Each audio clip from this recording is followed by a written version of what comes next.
আজকে যে ভিডিওটা আমি তোমাদের সাথে শেয়ার করছি সেটা আমার ডেলিভারির 2 সপ্তাহ আগের ভিডিও। আর তখন প্রচুর ঠান্ডা ছিল, মানে তখন ছিল ডিসেম্বর মাস।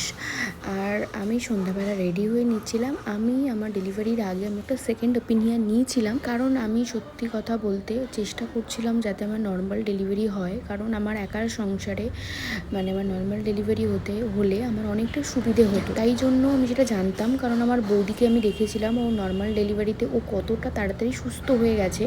তার জন্য আর আমি মানে ইঞ্জেকশান এসব কাটা ছেঁড়া এগুলোতে খুব ভয় পাই, বিশ্বাস করো।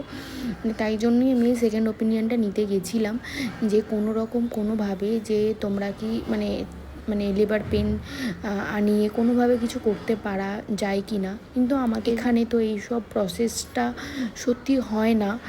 ডাক্তারটা নিজেই আমাকে বললো, কারণ এগুলো আমাদের এখানে হয় না। আমি এটাই বুঝি না আমাদের এখানে কেন সি সেকশনকে এত নর্মাল দেখা হয়। সি সেকশন মানে একটা মায়ের যে সি সেকশনের পরে কত রকম সমস্যা হতে পারে। আমার যদি না হতে হয় তো আমি সেটা সত্যিই বুঝতাম না, যে এই ফেজটা যদি আমি না পার করতাম।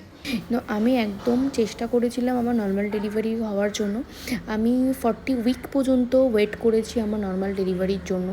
তারপরে না আমার লাস্টের প্রথম থেকে প্রেগনেন্সিতে আমার কোনো রকম কোনো সমস্যা হয়নি। আমার ইভেন আমার বাড়ির যত কাজ থেকে ঘর মোছা, কাপড় কাচা, ঘর ঝাড় দেওয়া, রান্না করা, সব এভরিথিং আমি করেছি। তার সাথে আমার মেকআপের কাজও আমি করেছি যাতে আমার নর্মাল ডেলিভারি হয়।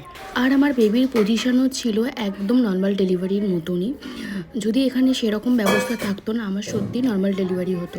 কিন্তু লাস্টের দিকে 9 মান্থে মায়ের বাড়ির স্বাদটা খাওয়ার পর থেকে আমার বেবি বামটা অদ্ভুতভাবে বেশি বড় হয়ে গেল। আর খুব কষ্ট হতো আমার হাঁটা চলা করতে, ঘুমোতে, রাত্রেবেলা এদিক থেকে ওদিক হতে। মানে সত্যি আমার খুব প্রবলেম হতো, মানে ঘুমোতে পারতাম না, বেশি অংশ ঘুমের কষ্টটাও হতো। যেটা আমি 8 মাস তো আমি এরকম কোনো কষ্টই পাইনি, একদম রিল্যাক্সে সব কিছু করেছি। আমি যোগা করতাম, সব কিছু করতাম। কিন্তু লাস্ট টাইমে এসে না, বিশ্বাস করো আমি আর পারছিলাম না। তারপরে গিয়ে 40 উইক তাও আমি ওয়েট করলাম। তো তখনও যখন দেখছি না আমার একটু একটু লেবার পেন উঠছিল, কিন্তু সেটা অনেকক্ষণ হচ্ছিল না। মাঝখানে আমার একদিন ফলস লেবার পেনের জন্য আমি বারাসাত হাসপাতালে ভর্তিও ছিলাম, কিন্তু সেটা ফলস লেবার পেন বলে আমাকে একটা ইঞ্জেকশন দিয়ে আমি হাফ বেলা মতো ভর্তি ছিলাম। আমাকে বাড়ি ছেড়ে দিয়েছিল। সেদিন আমার প্রচুর লেবার পেন উঠেছিল। তারপরে আমি এই ডক্টরটা দেখানোর পরে আমি ফাইনাল ডিসিশনটা নিয়ে নিই। আমি জানুয়ারি মাসের 1 তারিখ আমার সিজারের ডেলিভারি ডেটটা নিয়েছিলাম। তো আমার ডেলিভারি নিয়ে অনেকগুলো কথা তোমাদের সাথে আজকে শেয়ার করলাম। চলো আজকের মতো আসছি, টাটা।